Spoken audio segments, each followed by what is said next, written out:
Bienvenidos a Hemisférix, el podcast de fisioterapia y neurorehabilitación, presentado por Javier Sánchez Aguilar.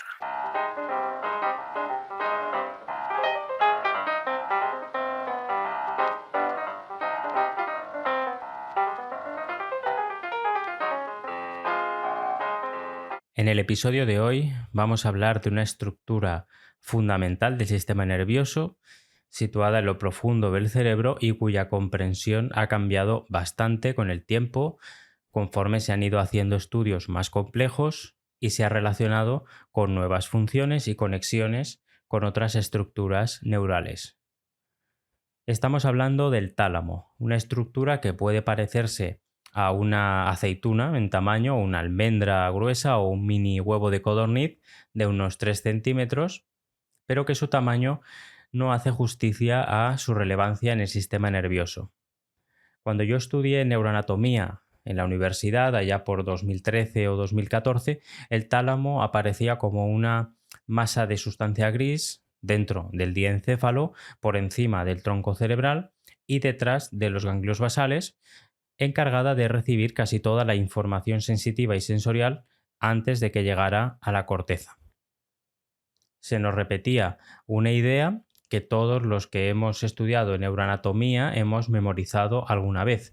El tálamo es la gran estación de relevo de la sensibilidad, con una famosa excepción que es la vía olfatoria.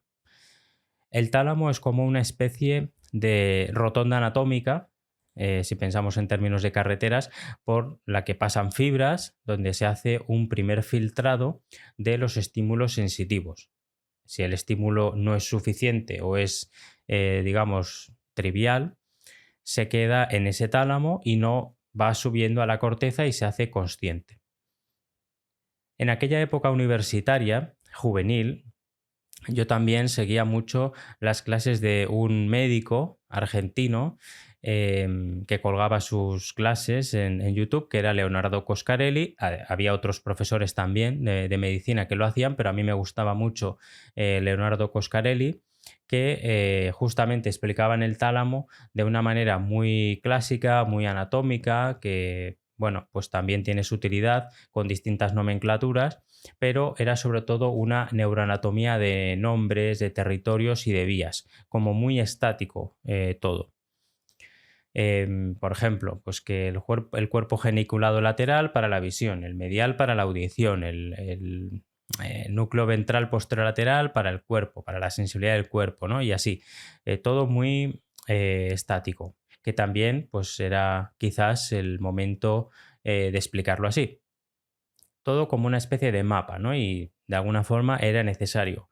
Pero el problema es que a veces confundimos el mapa con el territorio, porque incluso en esos apuntes clásicos ya aparecía una pista de que el tálamo era algo más.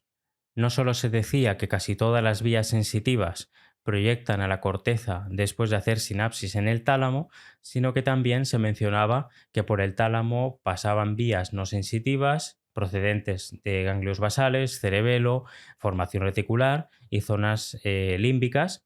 Además, la corteza no solo recibe del tálamo, sino que también le devuelve información mediante las conexiones córtico-talámicas. Es decir, si uno lee entre líneas, el tálamo ya no parece una simple estación de tren donde las vías llegan, paran y siguen. Parece más bien un centro de control, un filtro que regula qué información entra en la conciencia, cómo se organiza, qué se amplifica, qué se inhibe y en qué estado funcional se encuentra la corteza para recibirla. Y esto cambia mucho la forma de entenderlo. El tálamo participa en la sensibilidad, pero también en el movimiento, porque es un nodo clave entre cerebelo, ganglios basales y corteza motora. Participa en la atención, porque no toda la información que llega al sistema nervioso tiene el mismo valor en cada momento. Participa en la conciencia, porque su relación con la formación reticular y la corteza es fundamental para mantener el nivel de activación cerebral.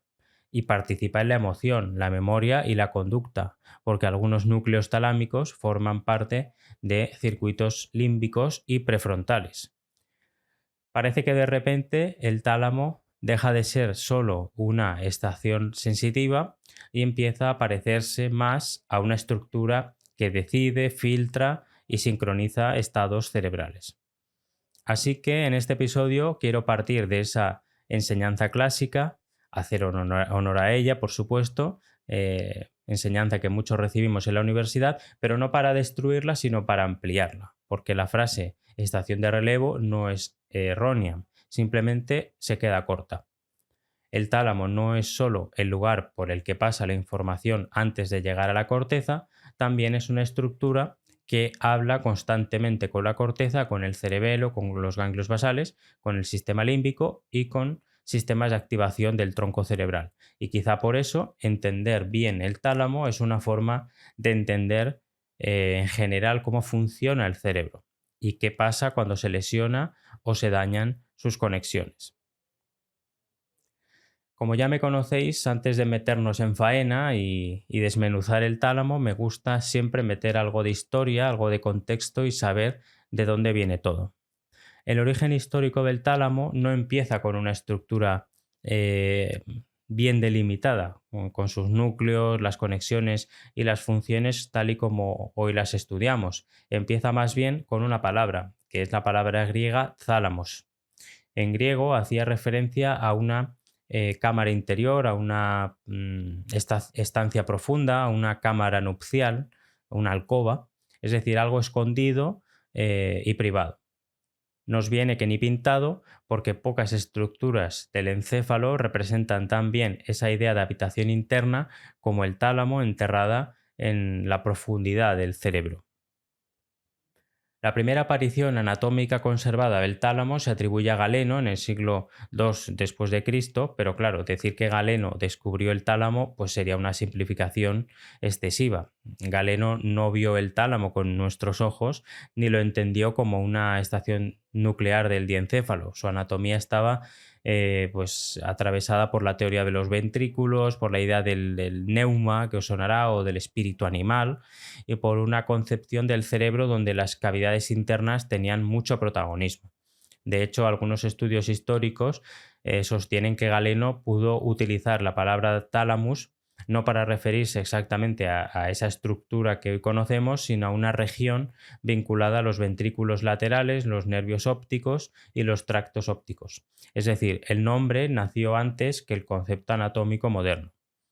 Durante mucho tiempo el tálamo fue llamado precisamente tálamo óptico, precisamente por esa asociación con lo óptico, con las vías visuales. La mirada antigua no lo concebía como el gran nodo sensitivo, motor y cognitivo y cortical que vendría después, sino como una zona profunda alrededor de la cual parecían organizarse la visión, ¿no? Los nervios de la visión. Con el Renacimiento, el cerebro ya empezó a convertirse en un objeto de observación directa y tenemos a Vesalio en el siglo XVI que corrigió errores de la tradición galénica y representó con mucha más precisión la anatomía cerebral. Parece haber dibujado la región que hoy identificaríamos como tálamo, aunque no la nombró de forma sistemática como tal. En ese momento el tálamo estaba todavía a medio camino entre la imagen antigua y la anatomía moderna, aún sin una identidad como tal, consolidada.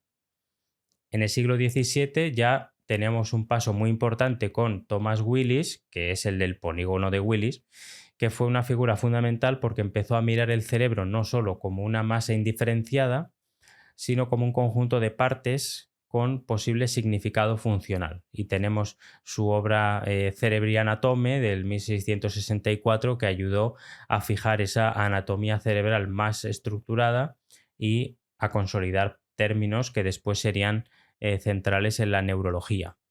El tálamo fue quedando cada vez menos ligado a la vieja idea de una cámara óptica y más asociado a una masa gris profunda relacionada con otras estructuras subcorticales y con el tránsito de información hacia arriba, ¿no? Hacia el cerebro superior.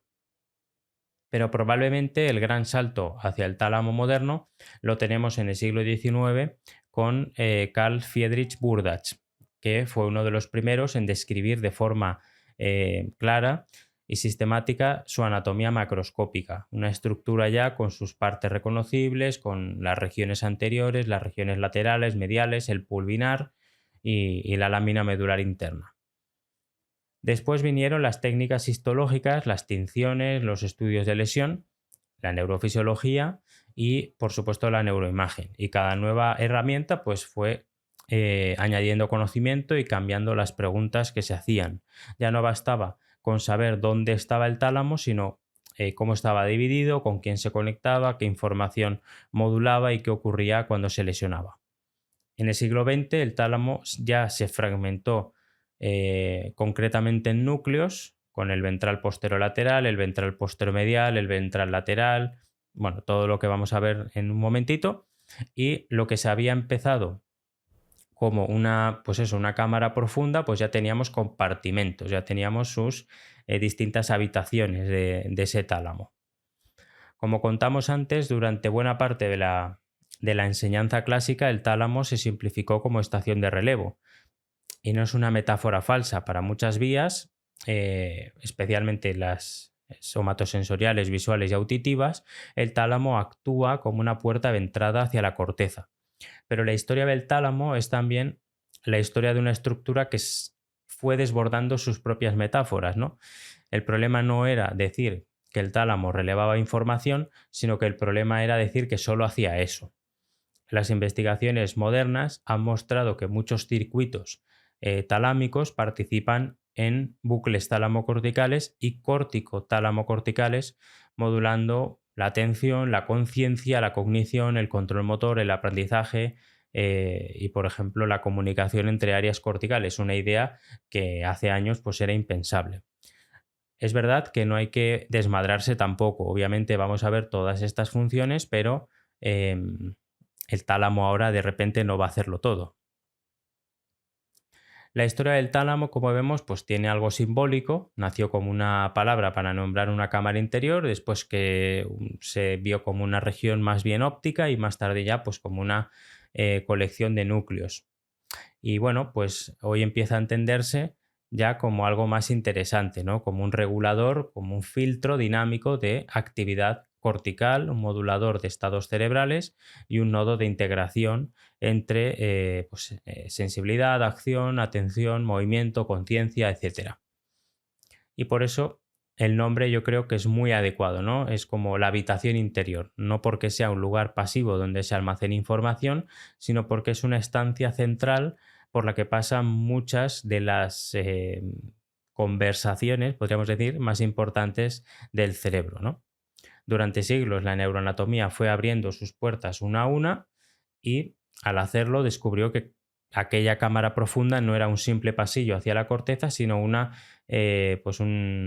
sala de control, ¿no? Como si fuera en un aeropuerto, ¿no? de controlador aéreo. Una habitación compartimentalizada que regula muchas funciones.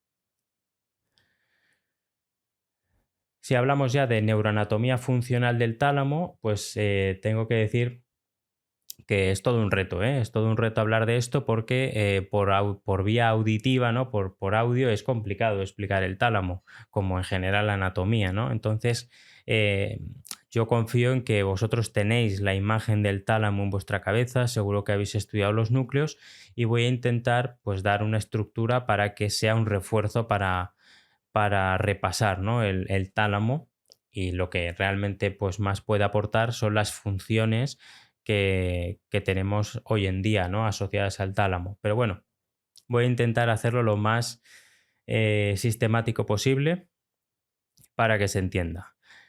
El tálamo, y cuando decimos tálamo, son dos tálamos, ¿vale? Porque tenemos dos, uno a cada lado, lo ubicamos dentro del diencéfalo, es decir, a nivel subcortical. El diencéfalo es una región profunda del encéfalo, no del cerebro, sino del encéfalo, que está entre los hemisferios cerebrales y el tronco encefálico. Está en una posición ahí central, situado a ambos lados, específicamente del tercer ventrículo, que es esa cámara de líquido cefalorraquídeo que hay en el encéfalo. Y como parte del diencéfalo está muy bien rodeado. Alrededor del tálamo tenemos otras regiones que son también muy conocidas, como son el epitálamo, el subtálamo, el hipotálamo y el metatálamo. Algunas veces no escucharéis lo de metatálamo porque depende de las nomenclaturas y de las clasificaciones, ¿no? El epitálamo está en la región superior y posterior del diencéfalo y está relacionado con la parte posterior del tálamo y el techo del tercer ventrículo.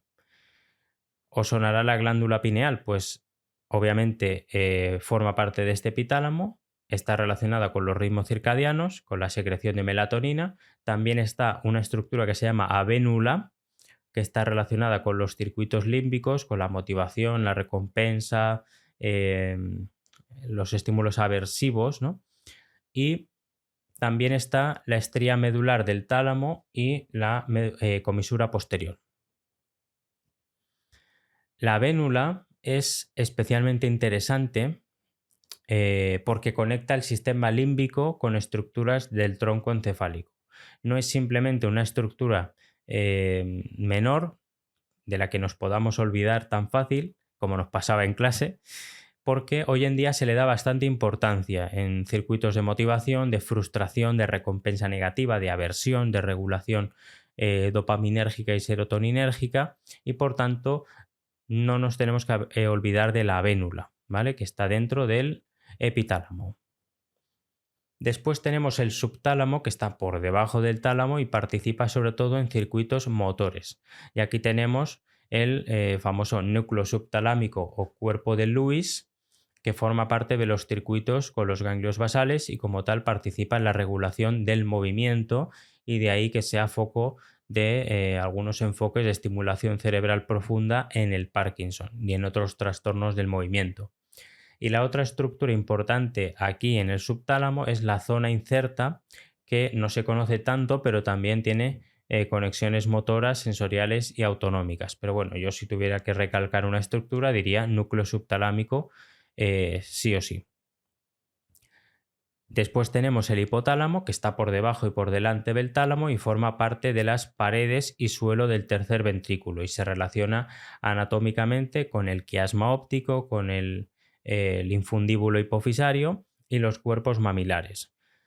Su función principal, como sabéis, no es sensitiva ni motora cortical, sino la regulación homeostática, la homeostasis, como ya sabemos, ¿no? Las funciones vegetativas, endocrinas, motivacionales y conductuales, como puede ser el hambre, la sed, la temperatura, la respuesta al estrés, la conducta sexual, la regulación endocrina, pues son funciones clásicas del hipotálamo. Dentro del hipotálamo hay varias regiones, hay 3 regiones que tienen sus núcleos específicos y funciones destacadas que no vamos a detallar ahora porque no tiene demasiado interés. Y por último, el metatálamo está formado por los famosos núcleos geniculados, que están por detrás del tálamo y un poquito por debajo, como colgando de él. Y tenemos el cuerpo geniculado lateral, que está relacionado con la vía visual primaria, y el cuerpo geniculado medial, que está relacionado con la vía auditiva primaria. Ahora bien, el tálamo en sí, más allá de lo que lo rodea, que es lo que hemos visto, el tálamo en sí, ¿cómo se divide? Pues para ser una estructura pequeña, tiene bastante complejidad, es muy puñetera, ¿no? A mí me ha costado bastante, ¿no? Ya no solo cuando la estudié en su momento, sino ahora para intentar recordar, ¿no? Porque una cosa es entenderlo al momento, pero luego a largo plazo cómo me acuerdo bien de cómo se segmenta ese tálamo. Y entonces, claro, tenemos grupos de núcleos que están divididos por unas láminas de sustancia blanca que los separan.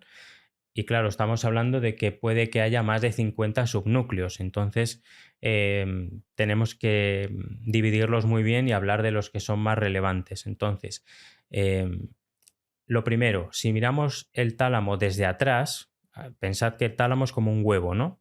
Alargado. Entonces, desde atrás, desde posterior, lo primero que tenemos es el pulvinar del tálamo, que es una región relativamente amplia y que se dedica sobre todo a la asociación. Es una región que vamos a vincular a las funciones asociativas, porque se relaciona con áreas corticales parietales, temporales y occipitales, y por tanto participa en integración, sobre todo integración visoespacial, en la atención visual, en el procesamiento visual. ¿Vale? El pulvinar ayuda mucho al cerebro a decidir qué información visual es relevante, qué regiones corticales deben comunicarse entre sí o asociarse y hacia dónde conviene dirigir la atención. La atención como cognición, no solo como visión. Es como que regula el tráfico entre cortezas, decidiendo qué carriles corticales tienen prioridad según el contexto. ¿Qué pasa cuando se lesiona? Que es una forma muy interesante de aprender las funciones, pues que obviamente hay que decir que no es de los núcleos talámicos que más se vea lesionado de forma aislada en clínica, se puede lesionar, pero muchas veces aparece dentro de las lesiones más amplias del tálamo posterior, de la arteria cerebral posterior que lo irriga, o de las arterias coroideas posteriores que también pueden afectar a otras zonas vecinas. Por eso el déficit pulvinar, el puro, es muy raro, es raro. La forma más típica sería un ictus isquémico de territorio posterior, donde, sobre todo por ramas de la arteria cerebral posterior, vamos a tener una afectación funcional de ese tálamo, pero no solo del pulvinar, sino de otras regiones posteriores.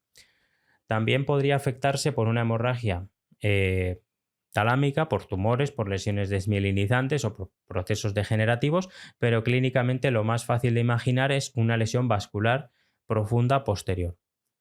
El déficit más característico, vamos a tener una diferenciación entre pulvinar derecho y pulvinar izquierdo. Si se lesiona o se afecta el pulvinar derecho, lo que vamos a ver sobre todo es un problema de atención visoespacial, donde vamos a tener que el paciente no puede explorar bien el lado izquierdo del espacio o ignora estímulos de ese lado. También podemos ver la extinción visual o comportarse como una especie de negligencia, ¿no? Como una especie de negación del lado contralateral. Esto muy entre comillas, ¿no? Se parece a la heminegligencia espacial, aunque no siempre tan evidente como en una lesión parietal derecha clásica. Lesiones subcorticales del tálamo derecho pueden producir esa negligencia espacial, y estudios experimentales de inactivación del pulvinar pues también provocan un síndrome tipo negligencia con problemas visomotores. Bajado a la tierra, pues un paciente con lesión del pulvinar puede ver pero no seleccionar bien elementos del campo visual contralateral. No es tanto un estar ciego, sino el cerebro no prioriza o no orienta o no integra bien los estímulos visuales. Puede costarle buscar objetos en una mesa, orientarse en un espacio cargado de información, detectar algo que aparece en el lado contrario a la lesión, etcétera, etcétera. Si la lesión es izquierda, del pulvinar izquierdo, pueden aparecer problemas más relacionados con el lenguaje, con la denominación o funciones cognitivas, aunque esto suele depender mucho de las conexiones corticotalámicas y de si hay una hipoperfusión o una lesión cortical asociada, es decir, que per se no es tan habitual. En ictus talámicos se han descrito incluso afasia o negligencia dependiendo del lado y del territorio afectado, pero no es una regla simple de pulvinar igual a un único déficit, ¿no? Sino que siempre es asociado a otras regiones.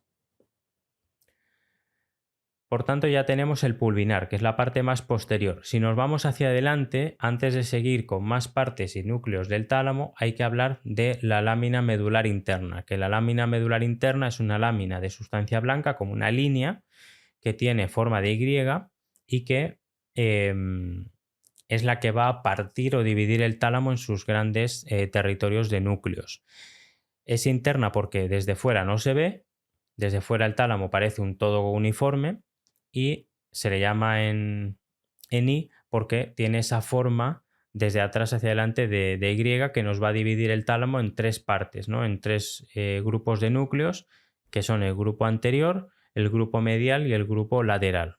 Y justo dentro de la lámina medular también tenemos otros núcleos que se llaman núcleos intralaminares, que son muy famosos, como el centromediano y el parafascicular, que veremos después, que son importantes para el nivel de alerta, la conciencia y el dolor. Si vamos a los grupos de núcleos, hemos dicho que hay tres, ¿no? Según su posición con la lámina medular interna: el grupo anterior, el medial y el lateral. El grupo anterior, el grupo de núcleos anterior, por su posición podemos intuir un poco cuál va a ser su función. Su función está muy relacionada con el sistema límbico y lo que se llama el circuito de Pápez.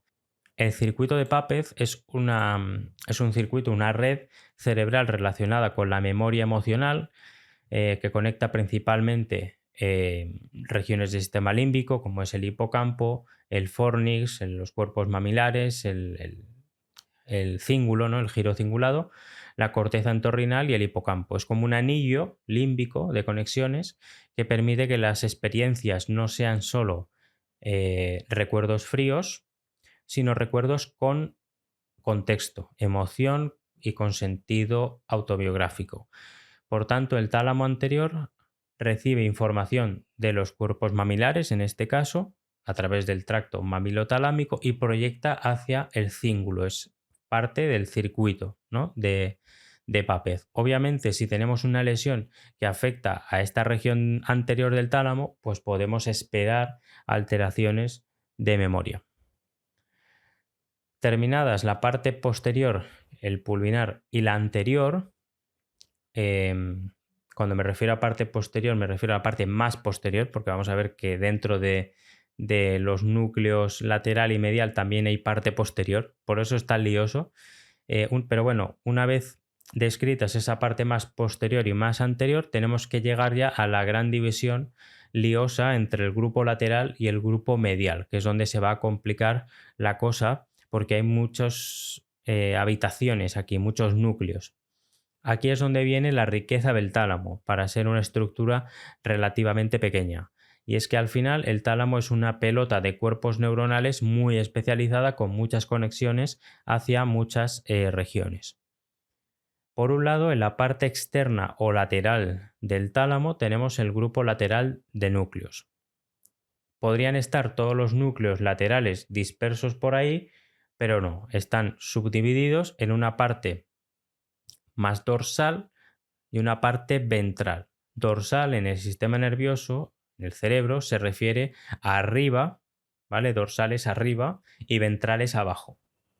De ahí que se llamen núcleos laterales dorsales y núcleos laterales ventrales. Porque como el tálamo es redondeado y curvo, se puede diferenciar por eso una parte más superior y otra parte más inferior. Funcionalmente, además, se diferencian porque los núcleos laterales dorsales se dedican a la asociación cortical, quiere decir que no se encargan de transmitir una información sensitiva simple, sino que más bien ayudan a relacionar información compleja entre distintas zonas de la corteza. Por ejemplo, intervienen en procesos como la orientación espacial, la atención, la integración visual, la relación entre percepción, memoria y conducta. Y claro, ojo, porque en algunas clasificaciones meten aquí el pulvinar, que explicamos antes, lo meten dentro de estos núcleos laterales dorsales. Ahora bien, Javi, ¿dónde está entonces la parte de la sensibilidad en el tálamo, que es la que a mí me han enseñado? Pues hay que irse justamente a los núcleos laterales, pero a los ventrales, que aquí es donde ya tenemos una función más directamente relacionada con circuitos motores y sensitivos. Estos núcleos laterales, ventrales o ventrolaterales se dividen a su vez en tres: anterior, medio, o lo veréis ventral lateral, aunque me parece un poco lioso llamarlo ventral lateral, pero bueno, en la literatura aparece ventral lateral, y el posterior. ¿Vale? Entonces nos situamos en los núcleos laterales, en la parte ventral, y dentro de esa parte ventral tenemos una parte anterior, otra le llaman lateral o media y otra posterior. Pues bueno, el núcleo ventral anterior va a recibir fibras del cuerpo estriado a través de la vía lentículo talámica y proyecta hacia la corteza premotora la motora suplementaria y regiones frontales motoras. Por tanto, su función tiene que ver más con la planificación motora, con la selección de programas motores y la integración con los ganglios basales. Eso es el núcleo ventral anterior. El núcleo ventral lateral recibe fibras de la vía cerebelosa, especialmente de la vía más inconsciente de la sensibilidad profunda, y proyecta hacia corteza premotora y motora primaria. Por tanto, tiene que ver con la coordinación motora y la integración cerebelo-cortical. En otros episodios de Hemispherics hemos hablado de este bucle, el bucle cerebelo-tálamo-cortical. Pues ahí está el tálamo en el medio. Es en esta parte del tálamo que se hace ese relevo para volver a la corteza y favorecer ese ajuste del error que hablábamos en esos episodios durante el aprendizaje motor.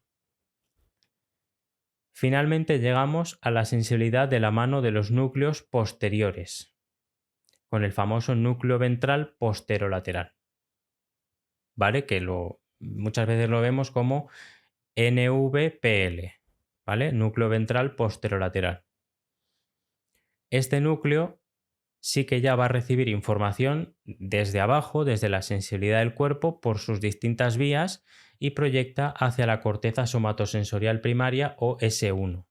Os sonarán el lemnisco medial, que lleva tacto fino, vibración y propiocepción consciente, el haz espinotalámico lateral, que lleva dolor y temperatura, y el haz espinotalámico anterior para tracto grueso y presión. Pues esas vías que vienen desde la médula llegan a esta parte del tálamo, al núcleo ventral posterolateral, que está en la parte más externa del tálamo, porque es grupo lateral de los núcleos y posterior, ¿vale? Aunque está por delante del pulvinar.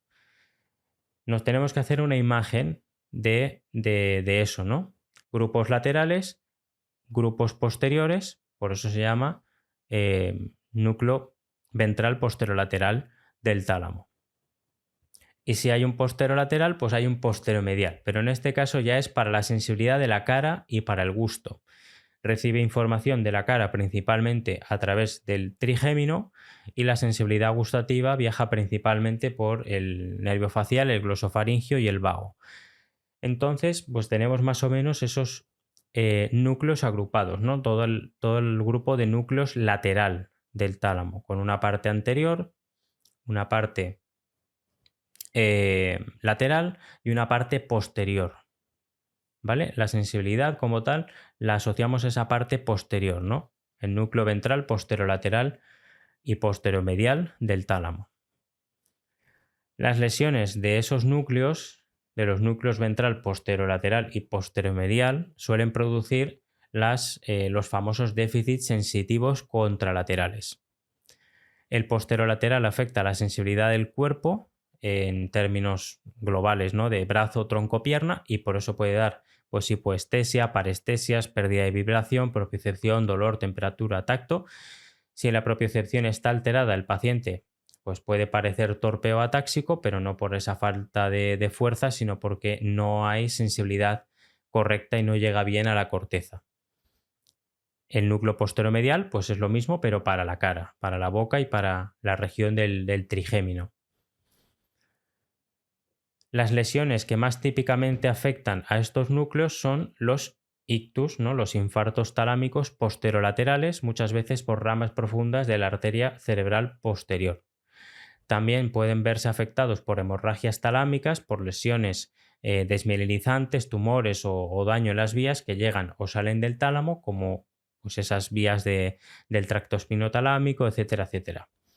En algunos casos, tras una lesión talámica posterior, puede aparecer un síndrome clínico que es muy puñetero, que es el síndrome de dolor talámico, que es muy molesto, puede ser una tortura, ¿no? para el paciente, donde tenemos quemazón, alodinia, un dolor persistente,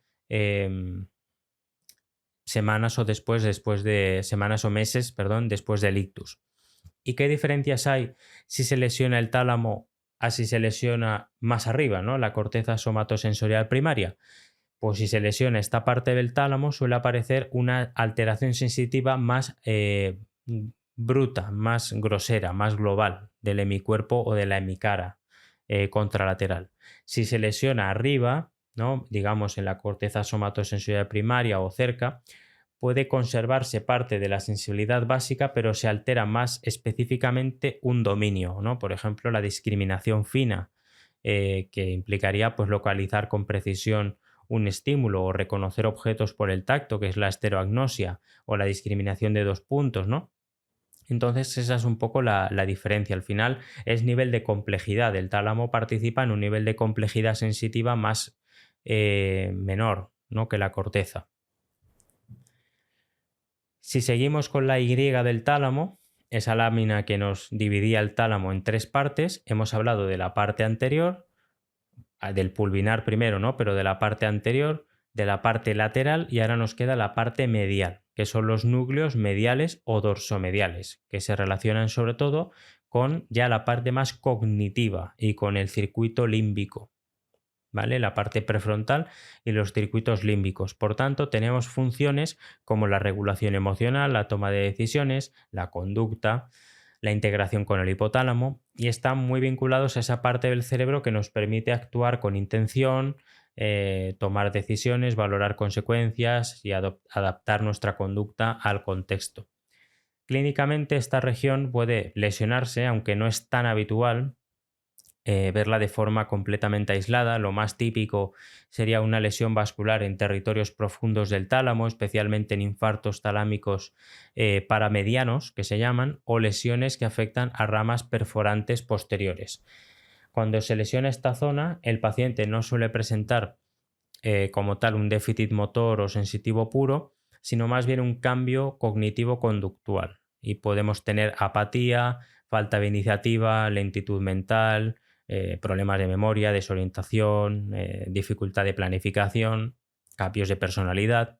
Si la lesión ya es bilateral o afecta de forma muy amplia a ese territorio paramediano del tálamo, es decir, más cerca de la línea media, el cuadro puede ser incluso mucho más llamativo. Podemos tener confusión, somnolencia, alteración de la alerta, una bulia intensa, una falta de motivación brutal. Yo esto lo he visto en algún paciente, incluso mutismo acinético.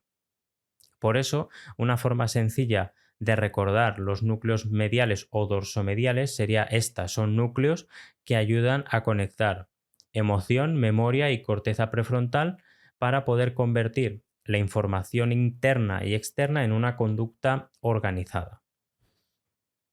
Por último, por recordar, metidos dentro de la lámina medular interna teníamos los núcleos intralaminares, que son principalmente centromediano y parafascicular, que son núcleos importantes para entender funciones muy importantes como el nivel de activación del sistema nervioso, ¿no? Lo activo que está y la conciencia, ¿no? Otra forma de entender el tálamo, ya no solo por la segmentación anatómica que hemos visto en sus distintos compartimentos, sus núcleos, es hablar del tálamo por las funciones en general, ¿no? Entonces tenemos el tálamo sensitivo, el tálamo motor, el tálamo límbico cognitivo, el tálamo de activación, el tálamo asociativo. Nos puede servir esa clasificación también para recordar mejor lo que hace el tálamo. El tálamo sensitivo pues se referiría a esa función de recibir información del cuerpo. El cuerpo me refiero también a la cara, a la visión y la audición, y tenemos los núcleos ventral, posterior lateral para el cuerpo, el posterior medial para la cara y el gusto, el núcleo geniculado lateral para la visión y el medial para la audición.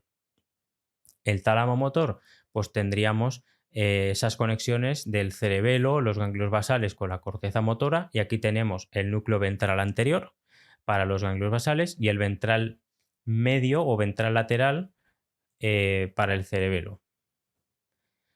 Luego tendríamos el tálamo límbico cognitivo, que relaciona emoción, memoria y corteza prefrontal, y lo hemos visto con esos núcleos dorsomediales y los núcleos anteriores de la parte lateral del tálamo. El tálamo de activación, pues tendríamos los núcleos intralaminares, donde tenemos esas funciones de alerta, conciencia y atención, y el tálamo asociativo posterior con el pulvinar y los núcleos laterales dorsales para la integración cortical y esa parte de atención visual. El tálamo, por tanto, en su conjunto es un gran filtro integrador, un centro de control entre corteza y subcorteza, en lo que hay por debajo, organizando la sensibilidad, participando en la regulación del movimiento, modulando la conciencia, conectando emoción, memoria y toma de decisiones, ¿no? Entonces, así vemos un poco más la foto fina, la foto en 4K, podríamos decir, o en HD del tálamo.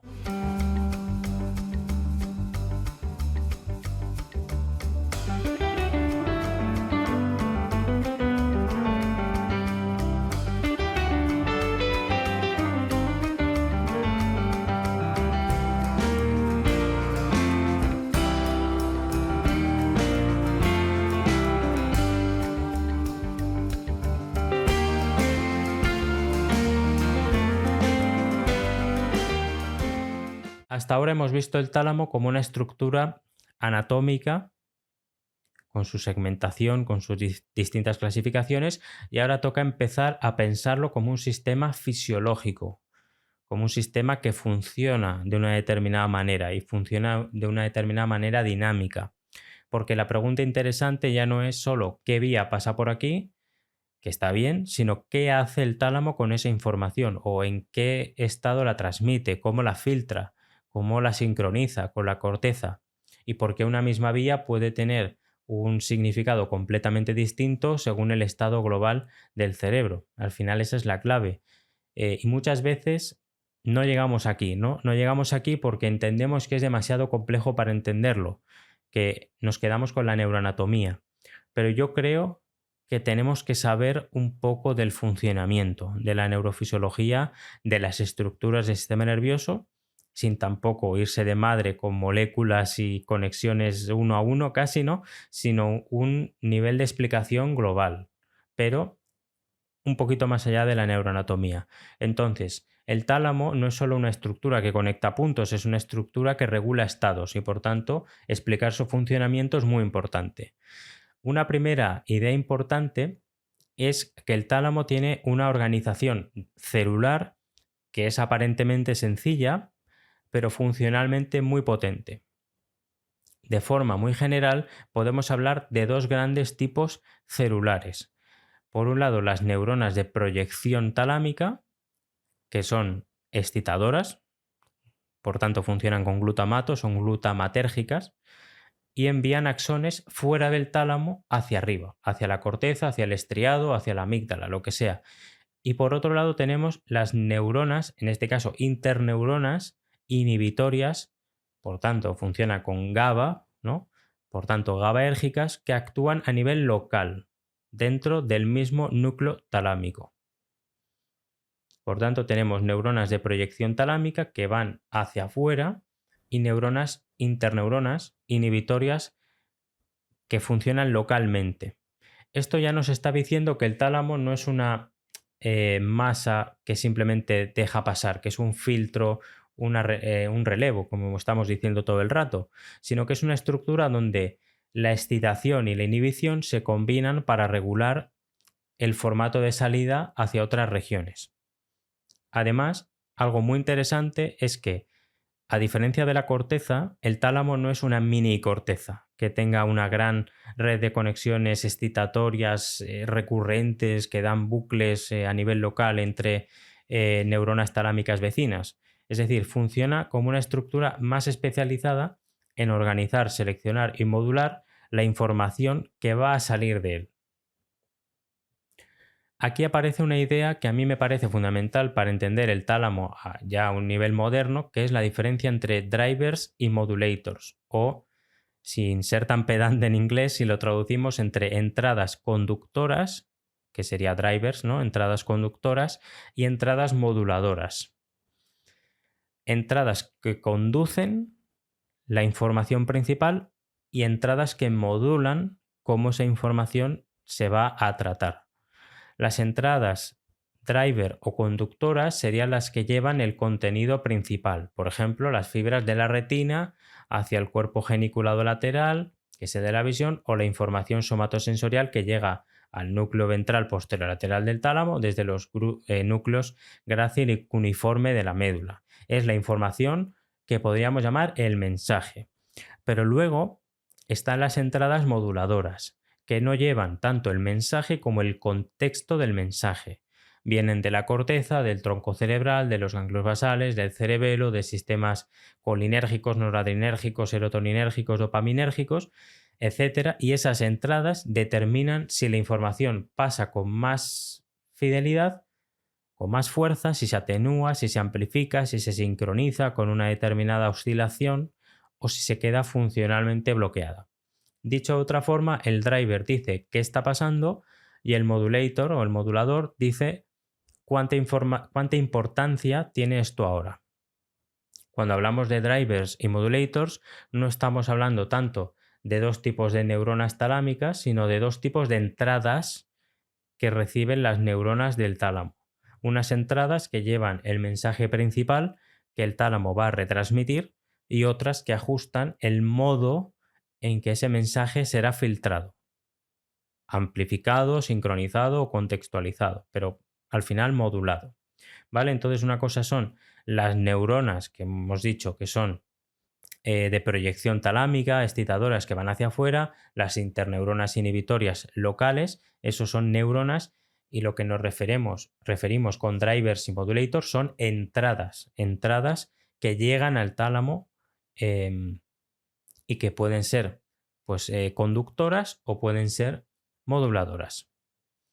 Esto nos obliga a reformular la metáfora clásica del tálamo, porque si decimos que el tálamo es una estación de relevo, parece que toda la información que llega al tálamo sale hacia la corteza de una forma lineal.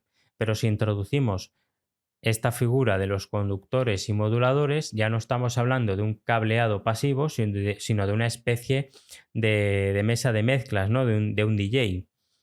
En una mesa de mezclas, una señal puede entrar por un canal, pero el resultado final pues depende del volumen, de la ganancia, el filtro, bueno, pues de los parámetros que usan los DJs en la mesa de mezclas, ¿no?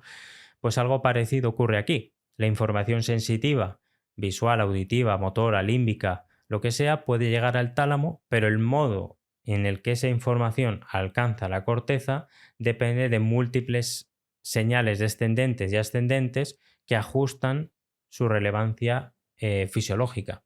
Por eso el tálamo es una estructura tan chula porque está justo en medio entre el contenido y el estado. Otra distinción muy importante que fue desarrollada sobre todo desde los trabajos de Murray, Sherman, Guillory y otros autores posteriores es la diferencia entre núcleos talámicos de primer orden y de orden superior.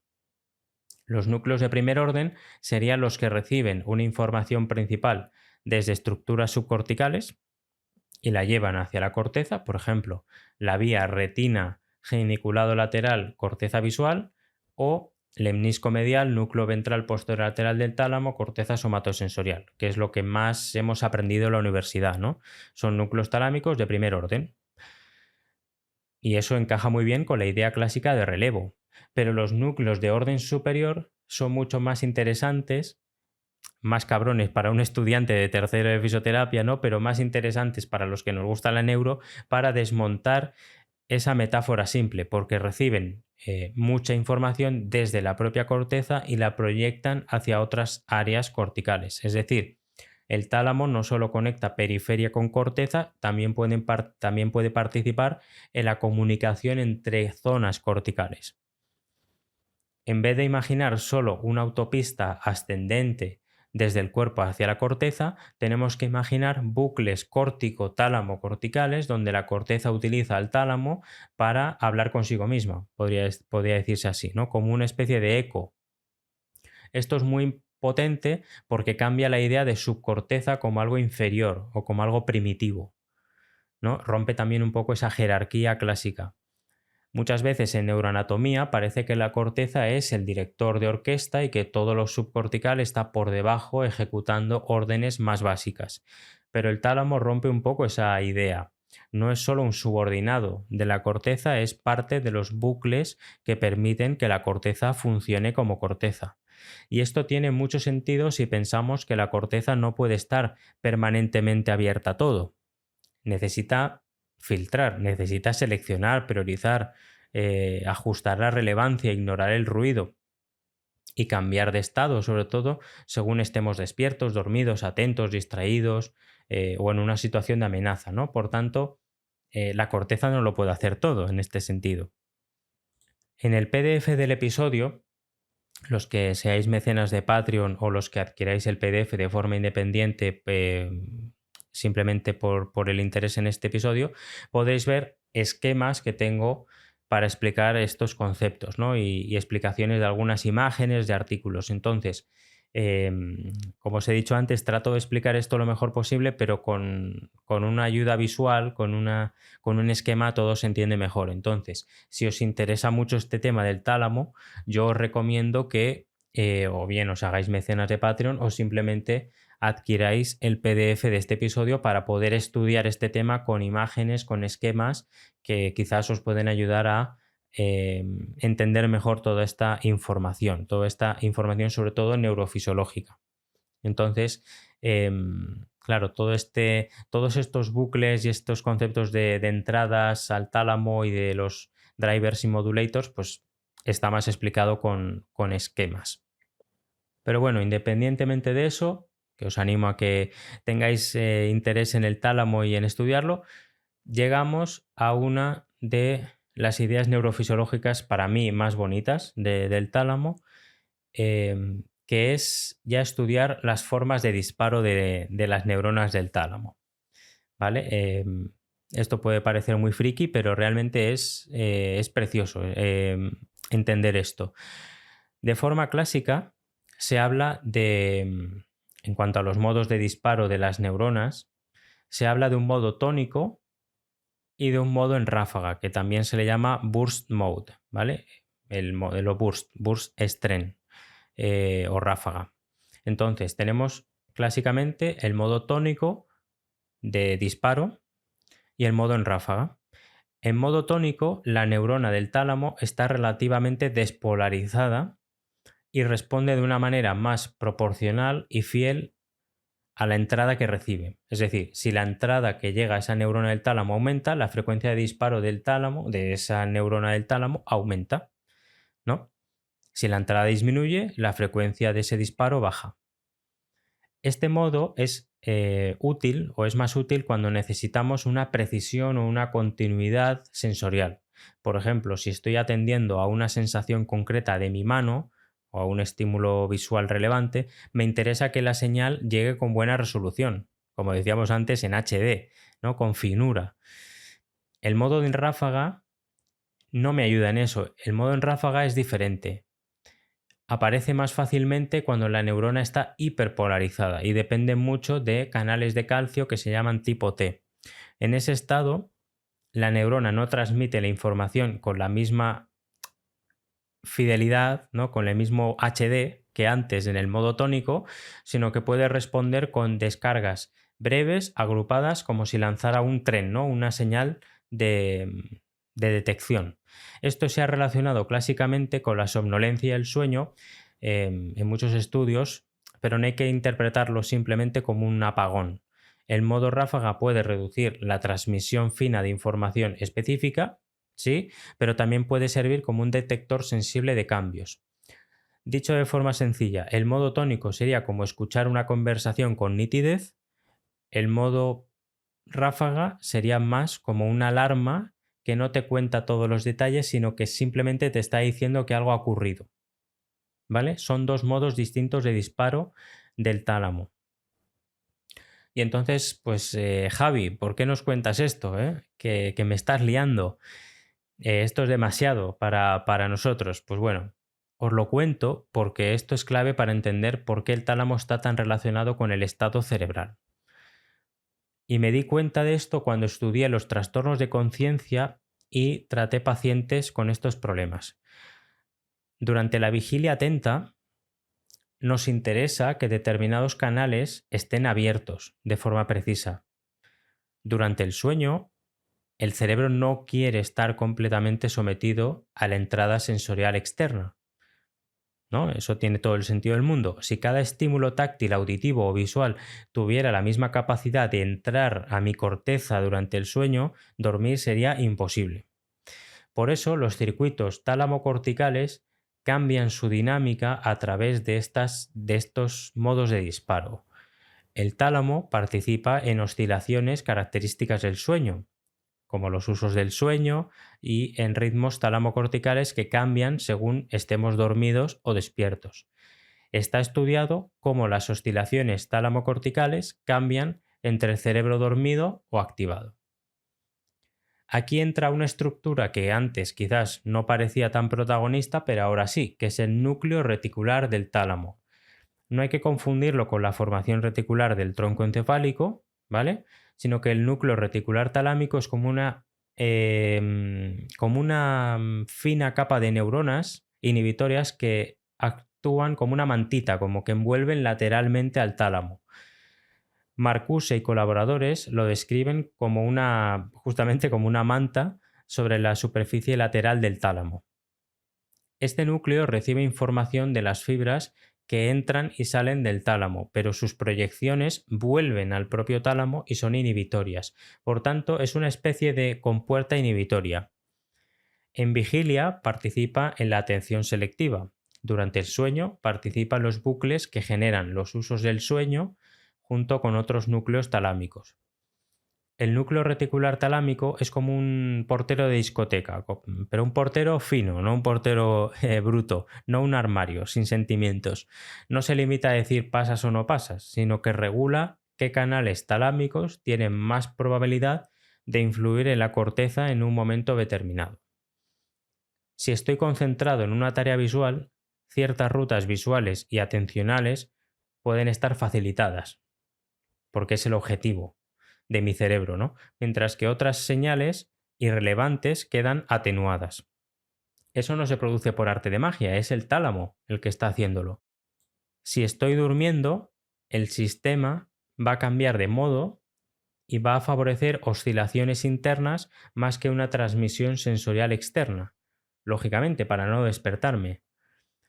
Y si este sistema se desorganiza, podemos empezar a entender por qué el tálamo aparece relacionado con fenómenos tan distintos como los trastornos del sueño, alteraciones atencionales, epilepsia, estados de conciencia alterados o síntomas neuropsiquiátricos.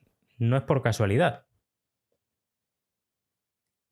Ahora bien, si nos metemos ya al movimiento y esta nueva forma de ver al tálamo, tenemos varias cosas que explicar. Ya hemos dicho antes que el tálamo está en medio de los circuitos o bucles cerebelo-tálamo-corticales y ganglios basales tálamo-corteza, que son como los grandes filtros del movimiento y por eso, digamos, tenemos tanta finura moviéndonos, ¿no? No somos robots porque tenemos esos filtros. Pero neurofisiológicamente, esto no significa simplemente que el cerebelo manda una señal al tálamo y el tálamo la manda a la corteza. Ojalá fuera así de fácil. Significa que el tálamo participa en cómo la corteza motora recibe información sobre el ajuste, la selección, la preparación o la corrección de la acción. En neurorehabilitación esto es muy interesante porque solemos hablar muchísimo de corteza motora, de vía corticoespinal, de cerebelo, de ganglios basales, etc. Pero el tálamo está ahí, en medio de todos esos bucles. No mueve directamente el músculo, pero puede condicionar el estado de las redes que van a permitir que una acción se prepare, se seleccione o se module. Con el tálamo dorsomedial y sus conexiones prefrontales pasa algo parecido, pero en el campo cognitivo. Ya no estamos hablando de tacto, visión o movimiento, sino de control ejecutivo, flexibilidad cognitiva, toma de decisiones, etc. La corteza prefrontal, que es como el nodo fundamental de todo esto, no trabaja sola como si fuera un despacho ejecutivo aislado del resto del cerebro. Trabaja en bucle con estructuras subcorticales, entre ellas el tálamo con sus núcleos dorsomediales. Algunos trabajos han propuesto que este núcleo no se limita a transmitir información a la corteza prefrontal, sino que ayuda a estabilizar, seleccionar o reorganizar representaciones corticales según las demandas de la tarea. Dicho en cristiano, el tálamo dorsomedial ayuda a que la corteza prefrontal no sea solo una pizarra llena de posibilidades, sino un sistema capaz de sostener la opción relevante en el momento adecuado. Y ahora llegamos a quizás la parte más profunda y que a mí me gusta mucho, que es la de la conciencia y el nivel de activación. Hemos hablado de los núcleos intralaminares y bueno, podemos decir a día de hoy, en 2026, mejor dicho, no podemos decir que la conciencia está en el tálamo, así de manera tan simple, porque sería, no sería cierto. La conciencia depende de redes amplias, de tanto de la corteza como de zonas subcorticales con conexiones de ida y vuelta. Pero sí podemos decir que el tálamo, especialmente en sus núcleos intralaminares y en regiones centrales del tálamo, aparece de forma muy clave como una pieza importante en el mantenimiento de la activación, la vigilia y la capacidad del cerebro de estar disponible, de estar funcionalmente disponible. Marcuse y colaboradores destacan que el núcleo centromediano forma parte de sistemas de activación relacionados con la vigilia, la activación y la conciencia, con aferencias desde tronco del encéfalo, cerebelo, ganglios basales, otros núcleos del tálamo y corteza motora.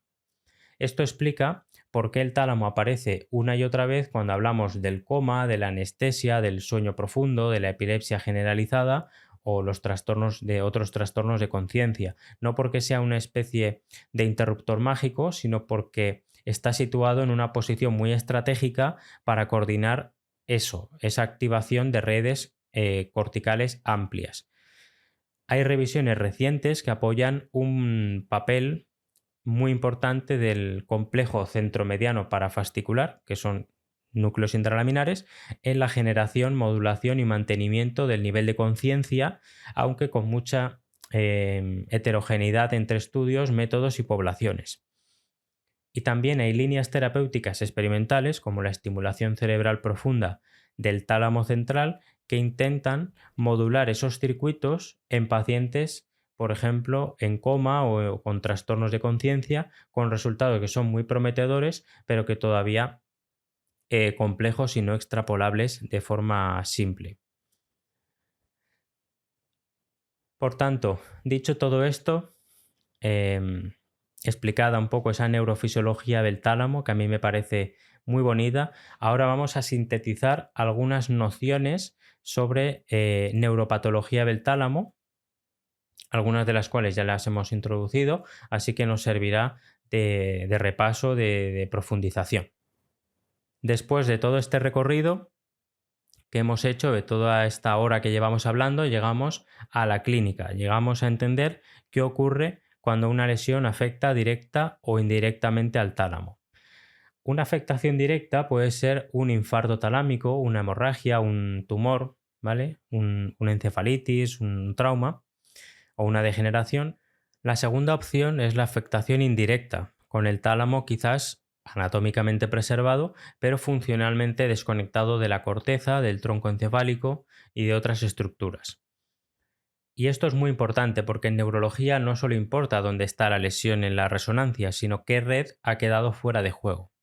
Por eso, cuando hablamos de neuropatología del tálamo, no estamos hablando de un único síndrome talámico, estamos hablando de un conjunto de síndromes que dependen de qué territorio vascular se afecta, qué núcleos quedan dañados, si la lesión es unilateral o bilateral, si compromete a la cápsula interna o no, si el problema es agudo o como en un ictus o es crónico. Una misma estructura, según donde se lesione, puede dar dolor neuropático, ataxia, afasia, negligencia, problemas de memoria, y esto es lo que hace que el tálamo sea clínicamente tan variado, tan fascinante y tan difícil. La patología más clara para entenderlo es el ictus isquémico talámico.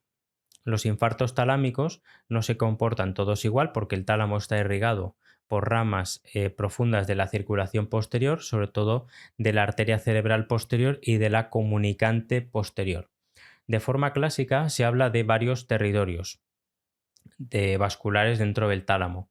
El territorio tuberotalámico o anterior, el paramediano, el inferolateral o tálamo geniculado y el posterior coroideo. ¿vale? El túbero talámico anterior, inferolateral, paramediano y posterior, coroidal.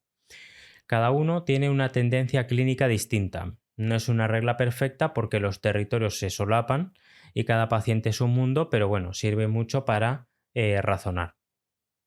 Shamaman, que es un autor muy importante, revisó precisamente estos síndromes vasculares del tálamo y mostró que las lesiones vasculares podían producir combinaciones sensitivas, motoras, cognitivas, conductuales y de alerta dependiendo de los núcleos y conexiones implicados.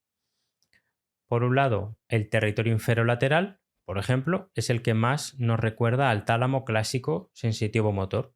Cuando se afecta esta región, pueden aparecer la hipoestesia, las parestesias, la pérdida de sensibilidad profunda, dolor, problemas de temperatura, también de hemiataxia, de torpeza del hemicuerpo contralateral y en algunos casos de dolor neuropático central. Aquí el paciente puede llegar diciendo: noto medio cuerpo raro, la mano no es mía, camino torpe, no siento bien el suelo, me quema la pierna o me duele una parte del cuerpo que antes simplemente estaba dormida. Si además la lesión se acerca a la cápsula interna, pues podéis imaginaros la mezcla que se puede generar, ¿no? A veces con una hemiplegia prácticamente completa, ¿no? Y son esos pacientes que casi no mueven ni sienten nada.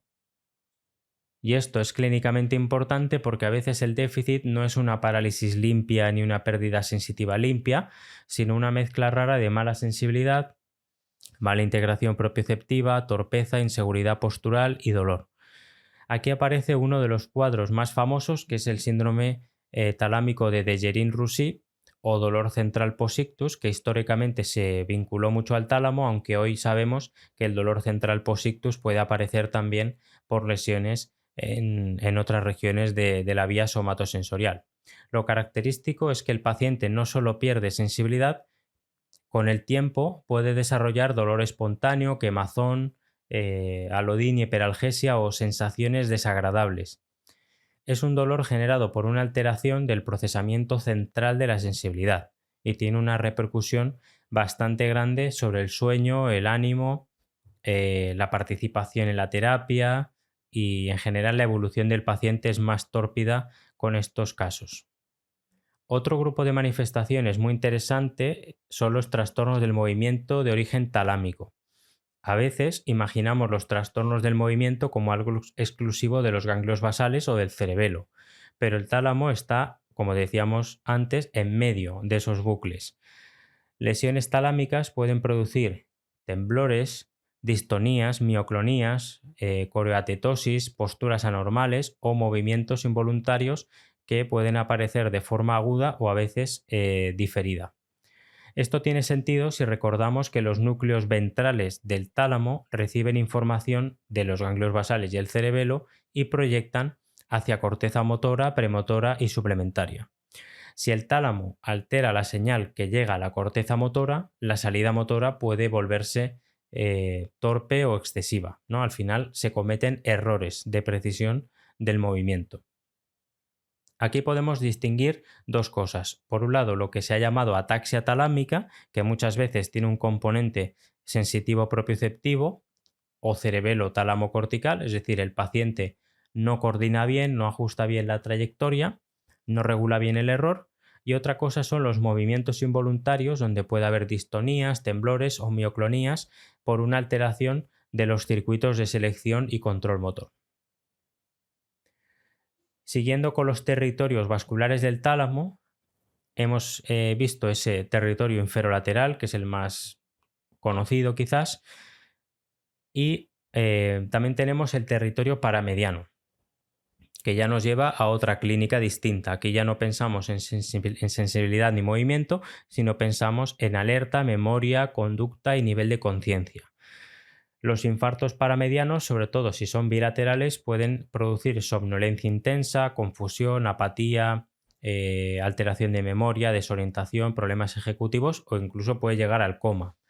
Si además se afecta el mesencéfalo rostral, que es zona muy complicada, pueden aparecer alteraciones oculomotoras, sobre todo problemas de la mirada vertical.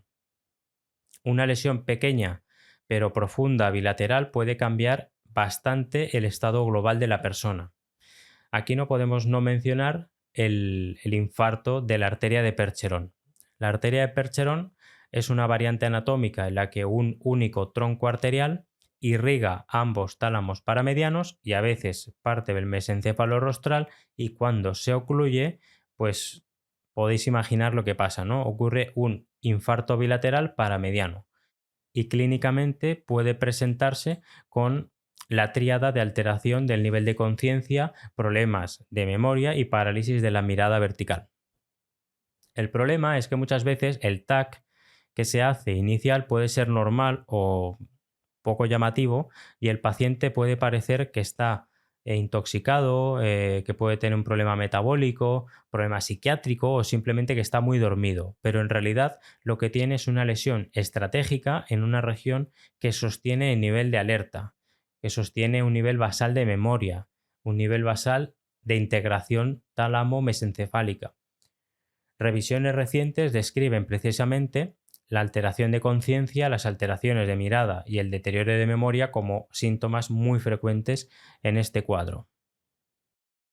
Otro territorio que puede estar alterado a nivel vascular es el territorio anterior o tuberotalámico, que de nuevo nos lleva también a problemas más de cognición, de conducta, de memoria y de lenguaje, pero ya nos lleva a cosas distintas y vamos a verlo ahora. Las alteraciones anteriores del tálamo pueden alterar circuitos límbicos, especialmente los relacionados con los cuerpos mamilares, y también con los núcleos anteriores y el cíngulo. Y aquí el paciente puede tener un cuadro que no parece neurológico-motor en el sentido clásico, porque puede caminar, puede mover los brazos, puede tener fuerza, pero lo encontramos que está desorientado, no fija bien la información nueva, confabula, está apático, tiene cambios de personalidad y tiene problemas ejecutivos, ¿no? Que nos sorprende mucho, contrasta mucho con la capacidad motriz. Esto es lo que a veces se ha descrito como una especie de demencia talámica, ¿vale? Lo veréis en autores como Biesbroek, que lo ha estudiado bastante. Y sobre todo se postula cuando la lesión es bilateral o afecta a circuitos de memoria estratégicos.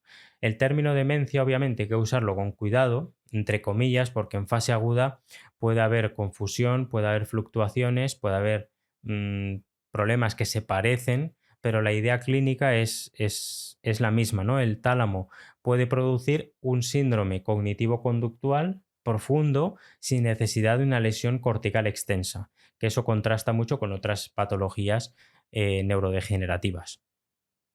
Vemos que la memoria no es solo el hipocampo es clave, pero la memoria autobiográfica y episódica necesita circuitos.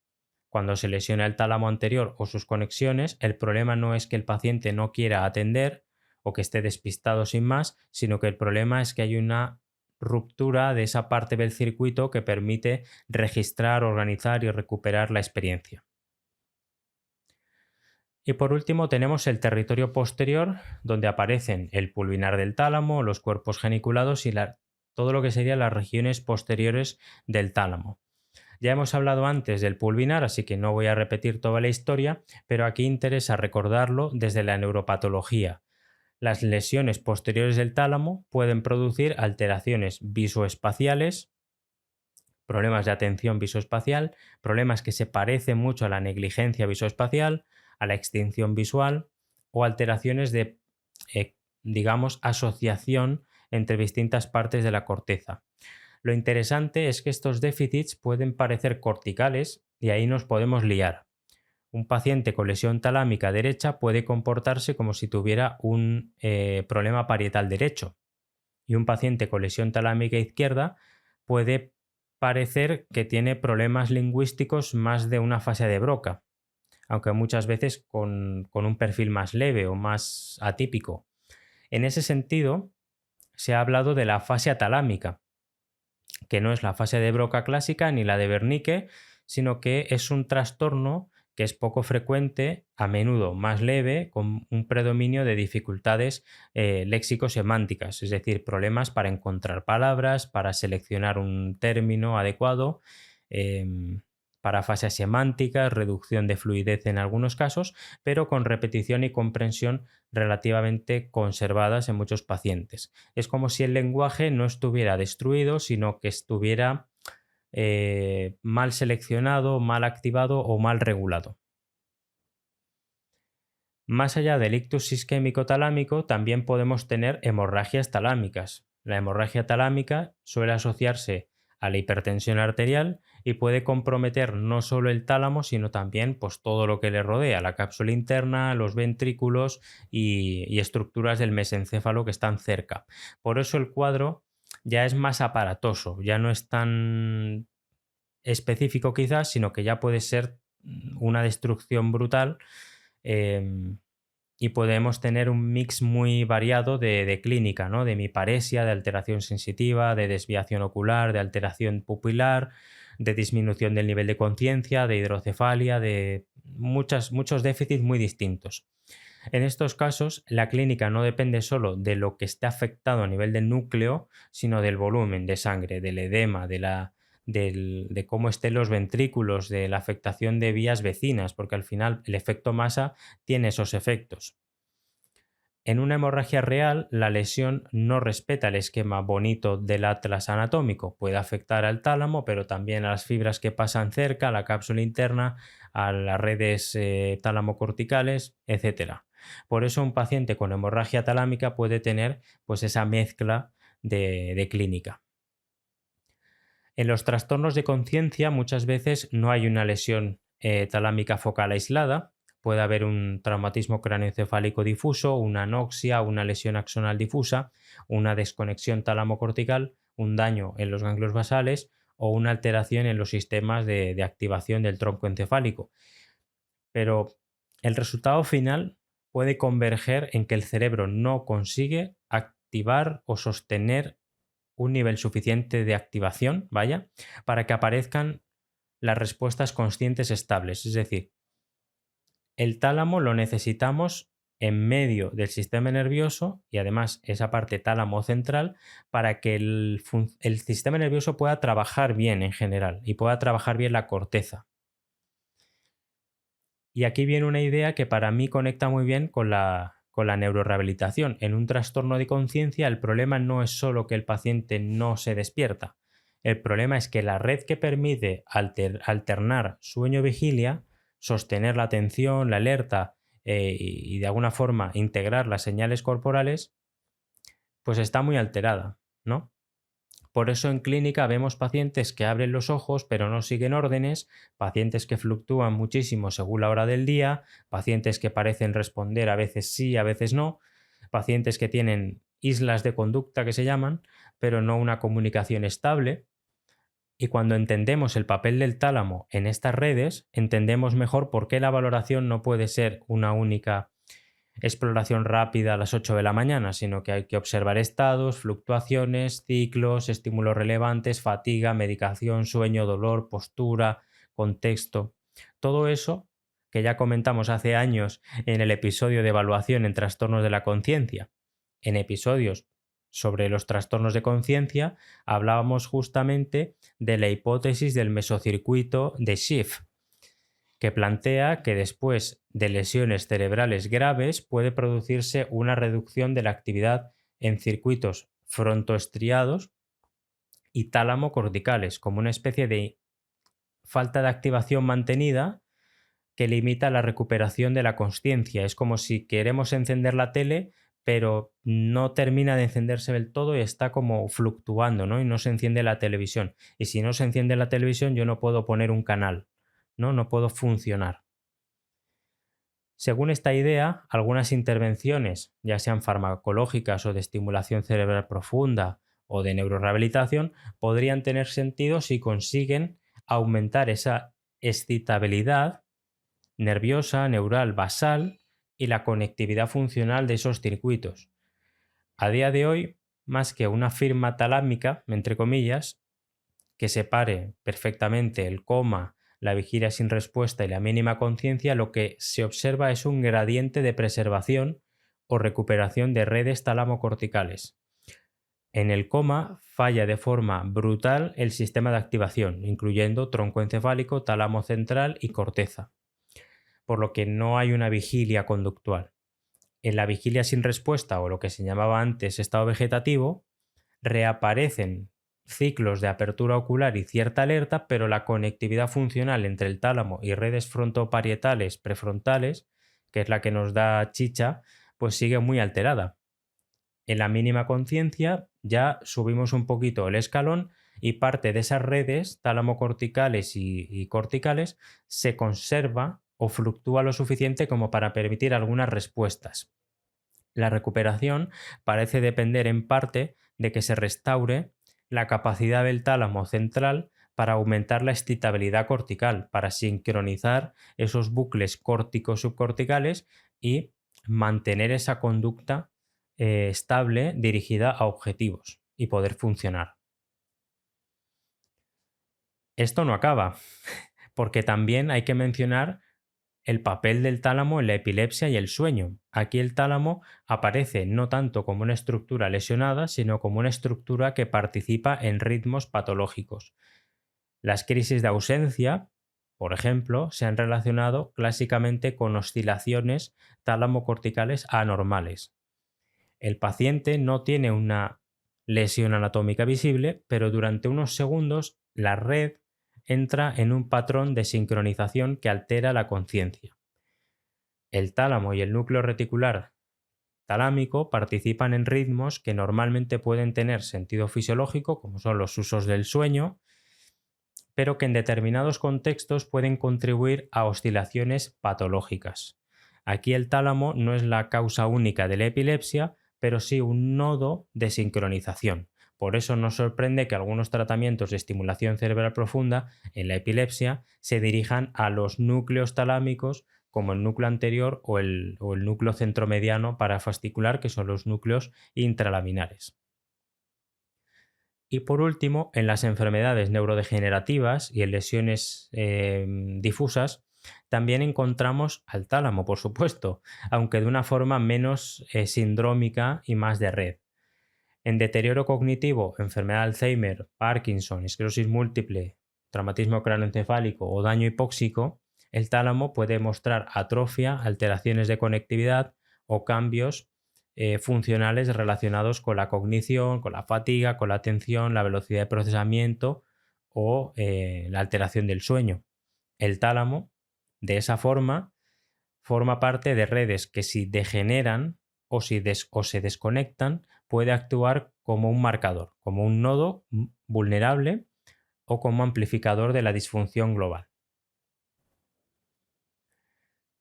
Y llegamos a las conclusiones del episodio. Y bueno, os felicito si habéis llegado hasta aquí, porque ha sido un episodio muy, muy denso, complicado, pero bueno, yo creo que muy rico. Y bueno, después de haber desmenuzado al tálamo, yo creo que ha quedado claro que el tálamo es mucho más que una estación de relevo sensitiva.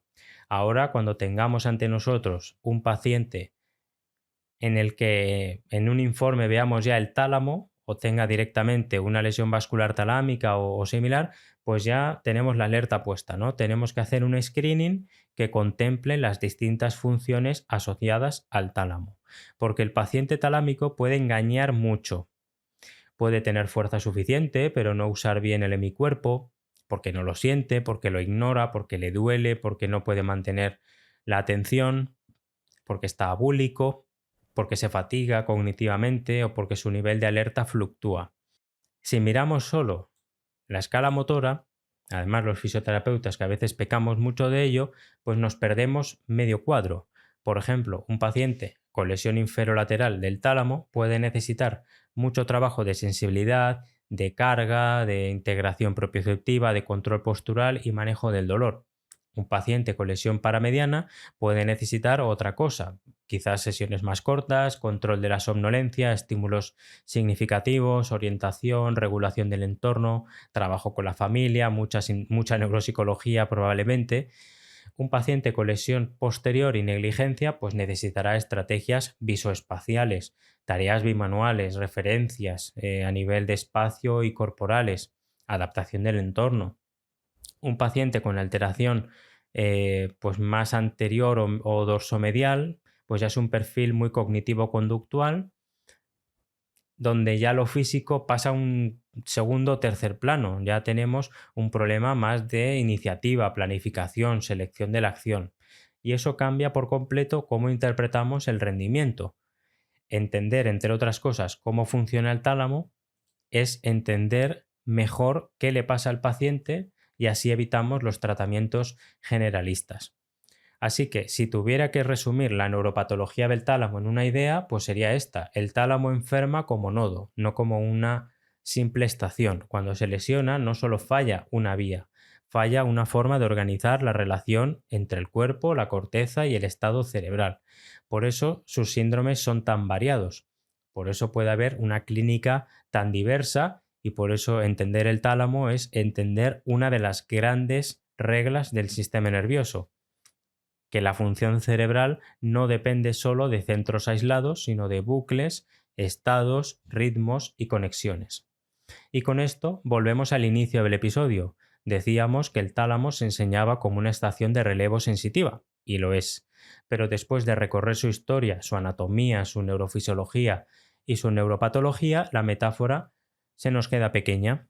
El tálamo no es una estación donde los trenes simplemente paran y siguen, es más bien un centro de control profundo que decide qué tren entra, a qué velocidad, con qué prioridad sale la información, hacia qué destino, en qué estado del sistema y con qué impacto sobre la experiencia consciente. Una pequeña estructura, es verdad, pero escondida justo en el medio del sistema nervioso central y capaz de cambiar cómo sentimos el cuerpo, cómo nos movemos, cómo prestamos atención, cómo recordamos y hasta cómo despertamos.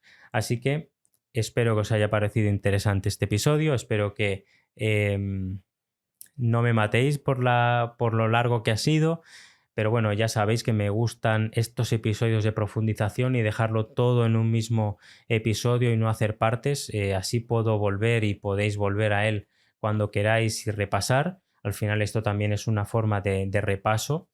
Y nada, de nuevo agradeceros vuestra atención. Si tenéis cualquier duda, sabéis que me podéis contactar por cualquier red social en la que estoy.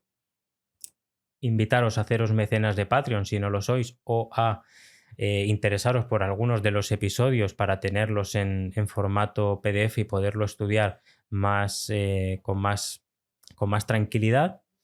Y nada, nos vemos en el siguiente episodio, que es el 100, así que espero que lo podamos celebrar y seguro que hay alguna cosa que os sorprende. Yo creo que lo interesante es seguir sorprendiéndoos y seguir aprendiendo juntos de este mundo maravilloso que es la neurociencia, la neurología, la neurorehabilitación. Y en este caso yo creo que este episodio era un must, ¿no? Como dicen los anglosajones, ¿no? Era un episodio que era obligatorio y que, bueno, pues aquí está y espero que os haya parecido útil e instructivo. Así que un saludo y nos vemos pronto.